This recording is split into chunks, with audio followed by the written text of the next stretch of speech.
Norway, a country that seems too good to be true, known for being one of the wealthiest countries in the world with a high GDP per capita, high standard of living, and rich in natural resources. Norway appears on the surface to have everything going for it. Today it ranks among the top countries on many social and economic factors. But how exactly did it achieve this success in the past 100 years?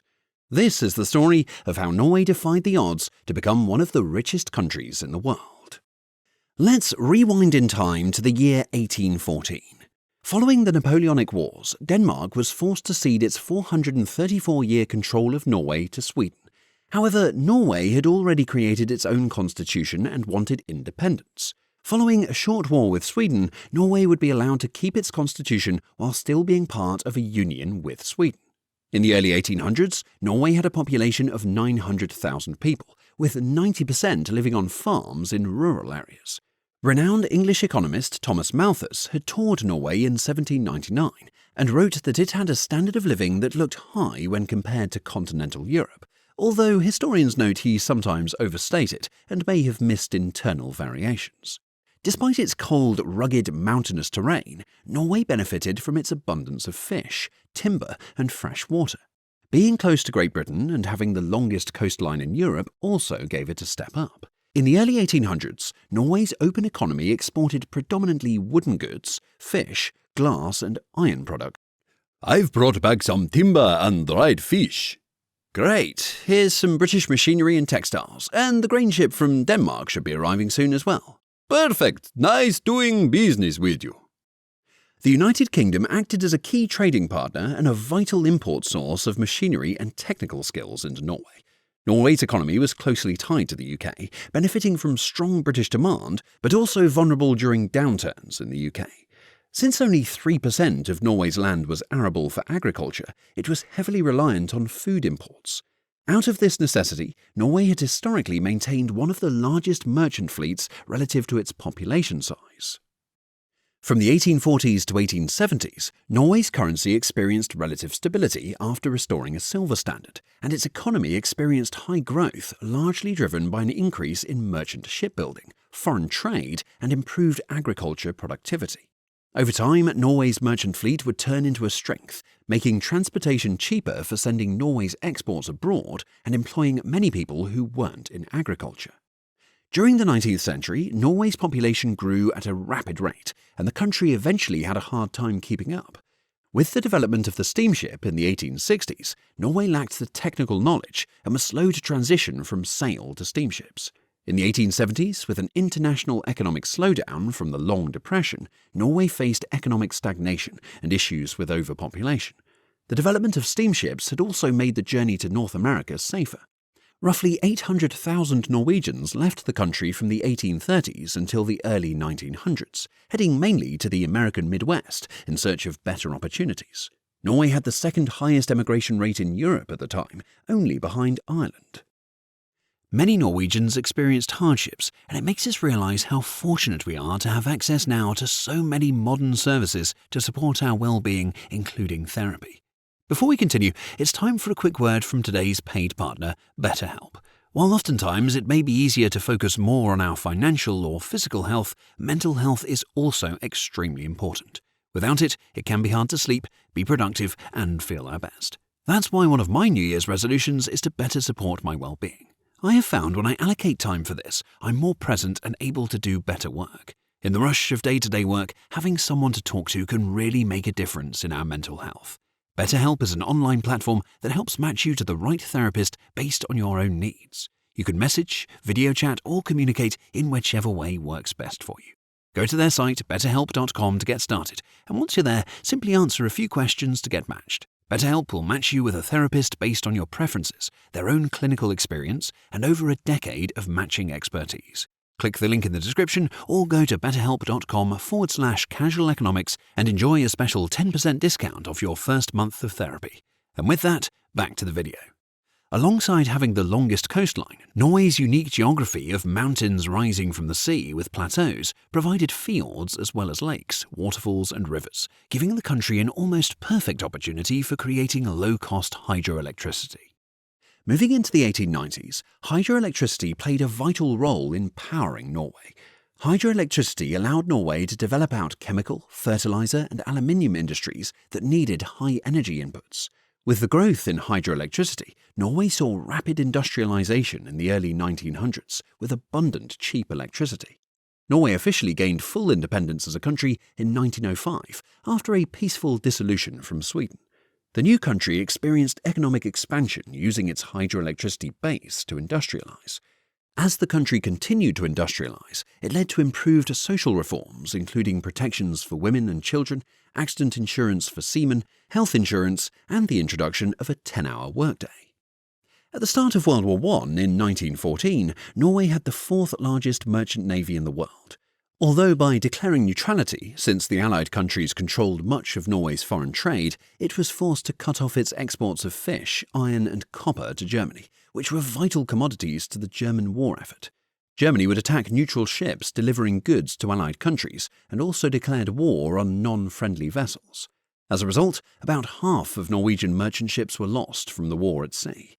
Following the war and 1920s, just like other countries around the world, Norway suffered from the Great Depression, with a peak unemployment rate of 33.4% in 1933.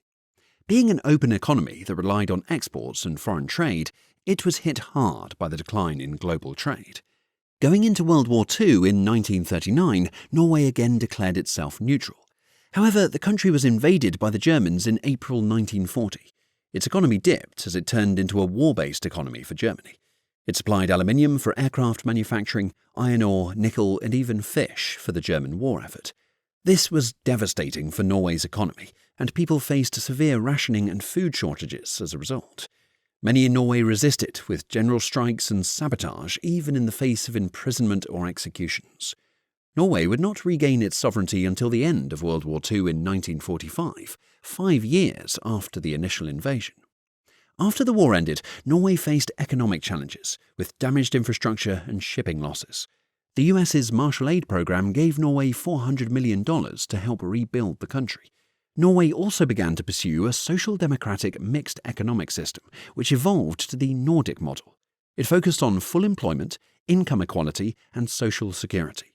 The aim of it is to balance economic growth with social equity by having a high progressive taxation to fund and support universal social services.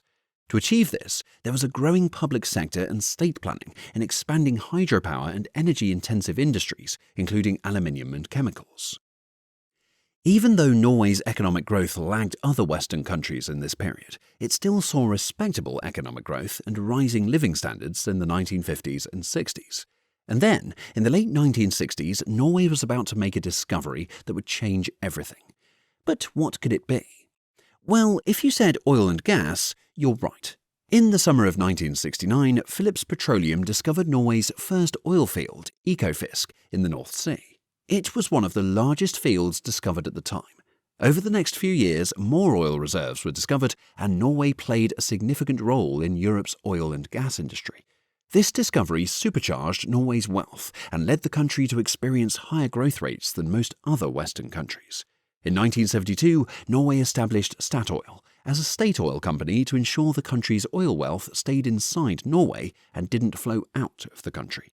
The oil and gas boom helped raise government revenues and accelerated funding for Norway's welfare state, including healthcare improvements, childcare, and parental leave. With the discovery of large amounts of natural gas and petroleum along Norway's claim of the North Sea, the country would progress into one of the world's richest countries in the world over the coming decades. In 2023, the oil industry would grow to account for 24% of national GDP, 32% of the state's revenue, and 52% of Norway's exports. Unlike many other resource-rich countries, Norway has largely been successful in avoiding the resource curse. Strong democratic institutions, low corruption, and an educated workforce helped ensure that oil wealth strengthened rather than undermined the economy. Through public ownership and Norway's petroleum taxation system, the government was able to maximize revenue capture from the oil and gas industry. While a boom in oil and gas seems like a windfall for a country, it can also lead to a host of problems. Dutch disease occurs when a country discovers valuable natural resources like oil, causing its currency to rise, which makes other industries like manufacturing or farming less competitive abroad. Resource wealth can end up hurting other domestic industries by inflating the local currency, making it harder for them to compete globally. To try to avoid Dutch disease, Norway decided to always invest its oil profits outside Norway. In 1990, Norway passed a law to establish a government petroleum fund, or otherwise known as the Oil Fund. The goal of the fund was to help the government create long-term management with the spike in oil and gas revenue. The fund initially only bought bonds, but eventually began buying equities in foreign companies, not in the fossil fuel industry. This fund offered the country a way to diversify away from oil and gas and ensure the wealth was sustained for future generations. Today, Norway's sovereign wealth fund has ballooned into being the largest fund in the world, worth $1.9 trillion and holding approximately 1.5% of the value of all listed companies in the world. This amount equates to over $340,000 per Norwegian citizen, a staggering amount. Another interesting rule about the fund is that the Norwegian government is not allowed to cash out and spend more than 3% of the fund annually unless there is severe economic downturn or exception. This ensures the fund continues to grow long-term and helps to cover a fair percentage of the government spending each year. Despite all this, Norway still lost some of its competitiveness with the high growth and profitability of the oil and gas sector. With consistently high oil prices from 1973 to 1985, this pushed labour costs up, given the high wages in the oil and gas sector. Even with this lower competitiveness in other industries, Norway still experienced high economic growth from 1970 until 2000, although driven by oil. The country still faces ongoing challenges with developing out non-oil competitive industries. Even with large oil and gas production, Norway domestically uses hydropower for 96% of its electricity, and over 90% of new car sales are now EVs, making Norway a leader among the shift away from fossil fuels. The country also continues to make investments in hydropower and renewable energy. In recent years, with the Russia invasion, there has been EU sanctions against Russian gas, resulting in Norway becoming Europe's largest provider of natural gas. Norway's importance as an oil and gas producing country in Europe has only continued to intensify and has come into focus in recent years. Overall, Norway has done exceptionally well in terms of its aim to balance economic growth with universal social programs. The country has used its rich natural resources, skilled labour force, and efficient institutions to thrive as a country, while also investing its oil wealth away from fossil fuels into the world's largest sovereign wealth fund. And there you have it, the economic history of Norway, one of the world's wealthiest countries. Comment your thoughts down below on what stood out to you. And if you want to learn about the economic rise and subsequent lost decades in Japan, click the video on screen and we will see you there.